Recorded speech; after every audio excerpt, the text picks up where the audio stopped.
All set na ang pagdaraos ng unang parliamentary election sa Bangsamoro Autonomous Region in Muslim Mindanao sa susunod na taon.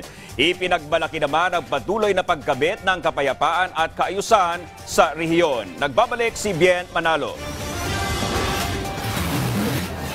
Kasado na ang Bangsamoro Autonomous Region in Muslim Mindanao o BARMA sa gaganaping unang parliamentary election sa susunod na taon. Tiniyak ng mga otoridad ang isang malinis at mapayapang halalan. Patuloy din ang kanilang pagpapaigting ng information education campaign, katuwang ang Commission on Elections at ilang civil society organizations.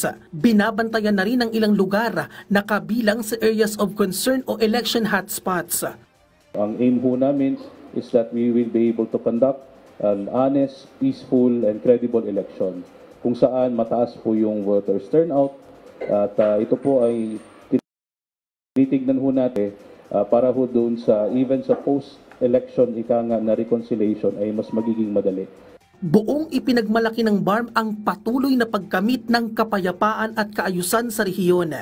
Katunayan, sumipa sa mahigit 4 na bilyong pisong halaga ng investments ang kanilang naitala na mas mataas sa 3.4 billion pesos noong nakaraang taon na lumikha ng halos 2,000 trabaho. Kabilang narito ang itatayong high-end resort sa Tawi-Tawi na malaki ang maitutulong sa pagpapayabong ng turismo. Ayon sa opisyal, may ilan pa ring maliliit na grupo gaya na lamang ng Jola Islamia at iba pang grupo na umano'y kasapi ng ISIS. Pero hindi pa rin maikakaila ang malakas na presensya ng Armed Forces of the Philippines at ang tagumpay nito sa pagsugpo ng insurgency sa rehiyon.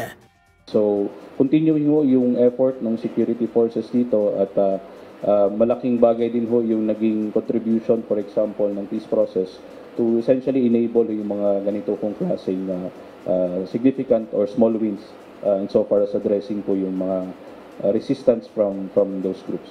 Samantala, bumaba naman sa mahigit 20% ang poverty incidence sa BARM ngayong taon kumpara sa naiulat na higit 50% sa nakalipas na 6 na taon.